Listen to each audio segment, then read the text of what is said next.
I just watched a video about two famous people. One is currently the most famous person, and the other person was Fred Rogers. And you're probably familiar with both of them. And the idea that the video talked about in depth was about how Mr. Beast is what Fred Rogers warned us about. I never watched a full episode. I haven't watched a full episode of Mr.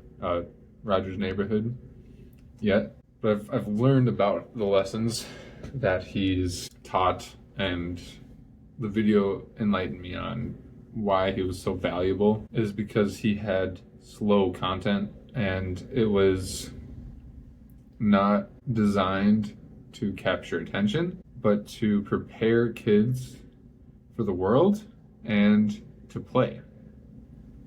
And the content out nowadays is literally designed for consumption and to increase consumption. And it's the game. It's not anyone's specific fault, but people are jumping on it and continuing that track. It doesn't matter who you are. If you're putting out content, you want people to watch it and you want it to grow and potentially go viral, so you make it performative. And to do the opposite, to try to recreate what Fred Rogers did, would be near impossible, because it only existed. His show only worked because there were gatekeepers on a few channels 50 years ago, and they believed in him. There was a constraint around the number of channels on TV and then time slots. Now there's infinite. There's no limit to like 1 billion people live streaming BS all day long, every day, their entire lives. Someone could set up something plugged into the wall and stream 24/7, and that's what we get with the International Space Station and other streamers. Is some people are doing that. And then you got things that clip videos, so everything is being engineered to capture your attention and to retain that attention through, and then hook you into the next video. Even the guy that made that video talking about this was like, now subscribe and watch the rest of my video, or watch some more videos of mine. And he admitted that there was irony in it, but it's a deeper thing. And he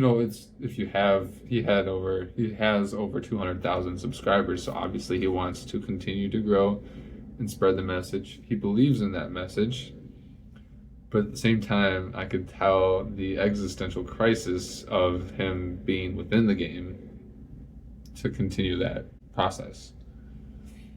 But kudos to him for bringing that to the awareness of his audience. I'm glad I watched it. I did subscribe to his channel. And so I'm bringing this up because I want to make content. Obviously, I'm making a video right now, but I don't want to let go of what makes me me. And I'm not going to fall into that, because I know that the people that are meant to watch these videos will watch these videos, and I might even have this in my catalog on YouTube to then share with people. And even if no people watched it, the biggest thing is that I've taken the time to record this video. And so I think it's not the becoming a big brand, but it's about making the content, talking to the camera, and sharing ideas that allows you to grow. That's part of why I'm making this video, is to share with the people. I've had some people close to me tell me, I want to see you smile, I want you to be happier in the video. And one of my favorite creators, he doesn't even like the word content creator, because what he's creating is more than just the content. He's building ideas. Is Dan Coe. It's Koe.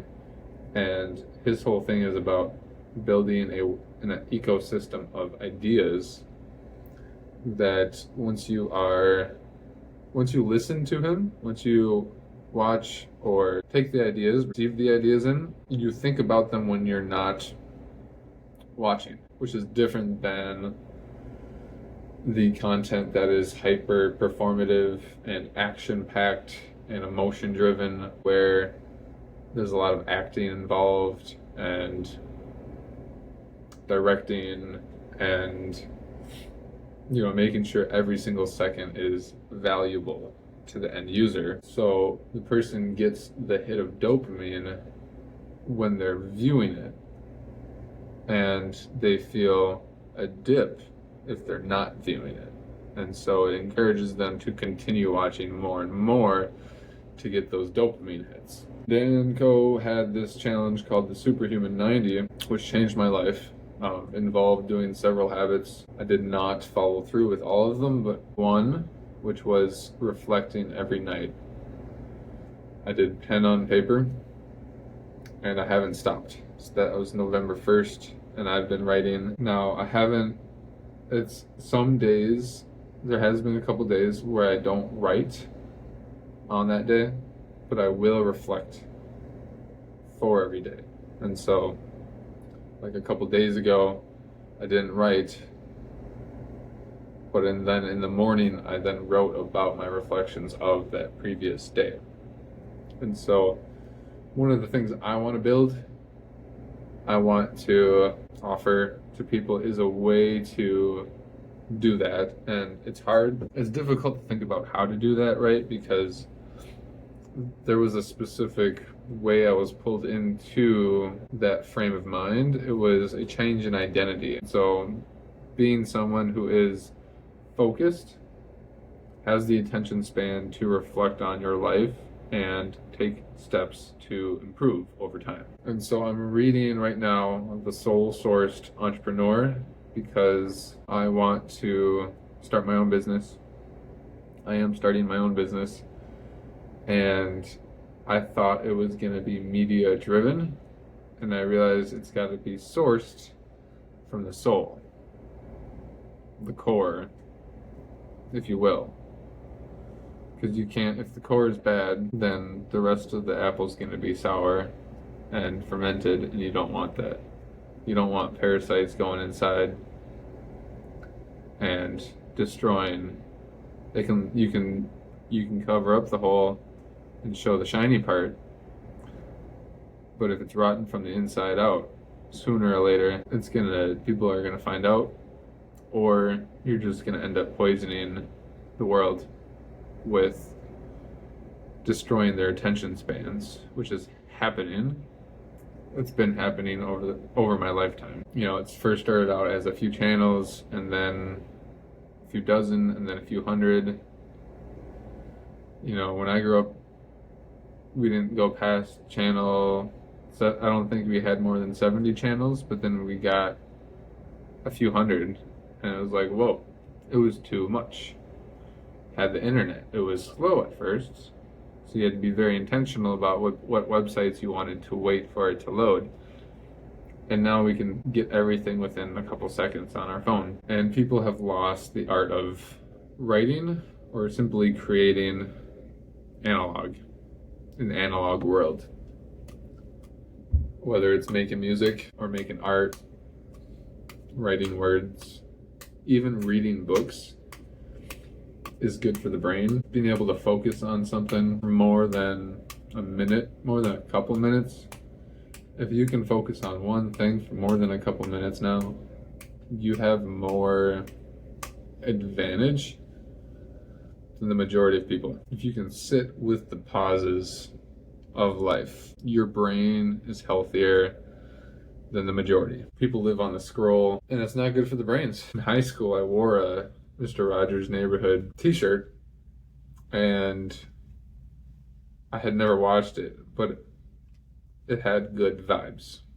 My parents knew about it, and teachers knew about them, so I got good compliments on the shirt. But man, when I was in high school, those social medias were coming out, and I witnessed the older generations were the last ones that had a childhood untampered by what we have today.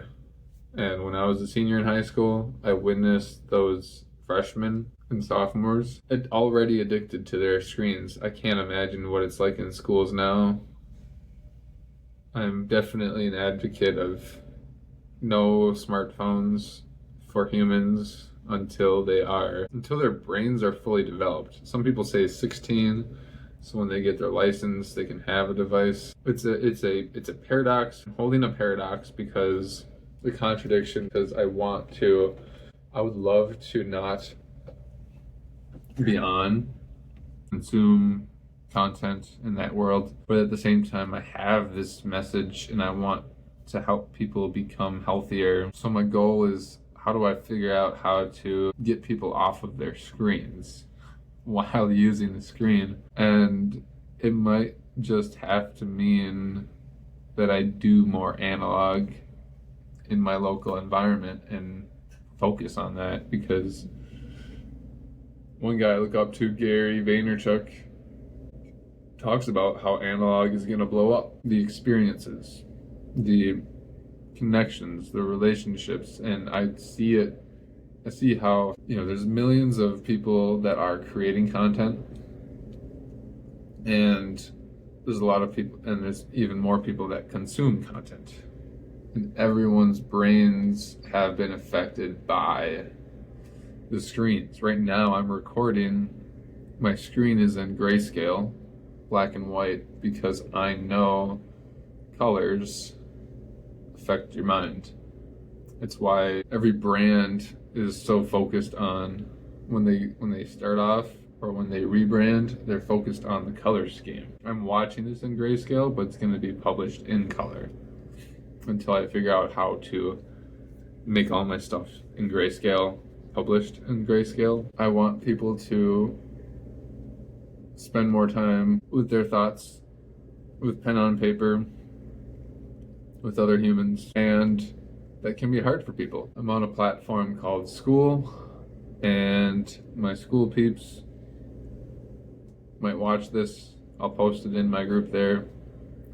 Some of them are, they engage on the screens, and I spent some time going wild on there, but it wasn't good for my brain. I understand how technology works. I understand how AI works more than the average person. I have a 1% mentality around. I haven't built like the 1% because of this existential dilemma around creating content to get people off of the machine. This is probably a good time for me to take a break. There's a book called The New Millionaire's Playbook, and it redefines millionaire as someone who's helped 1 million people, not making $1 million.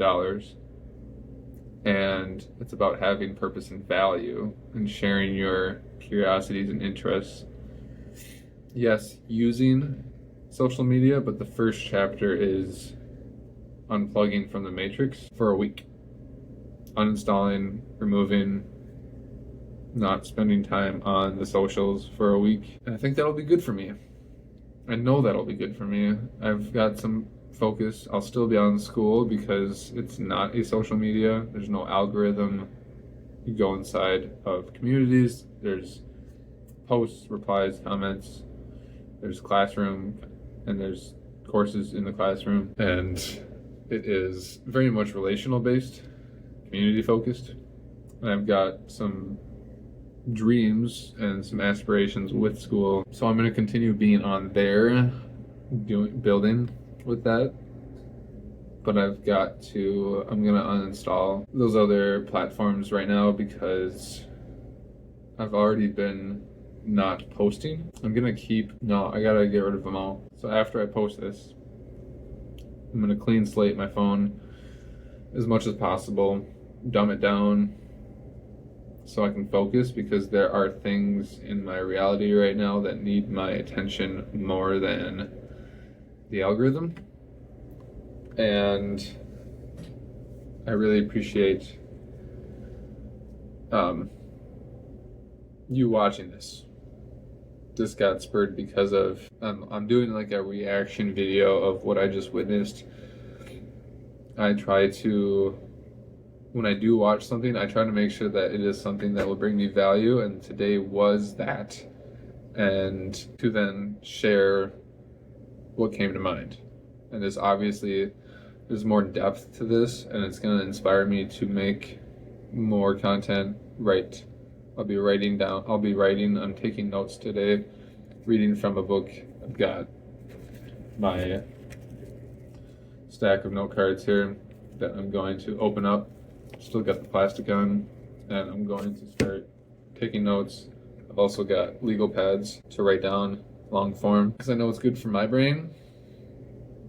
And yeah, if you found any value in this, I would love for you to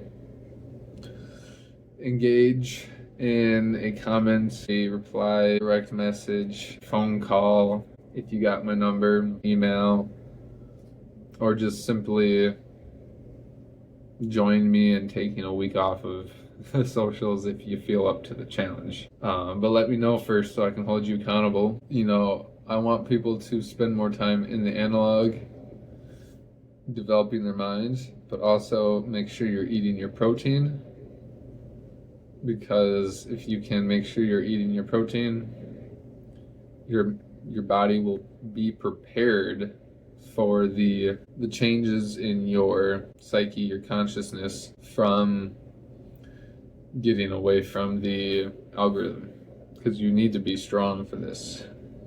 And I'm also talking to myself here.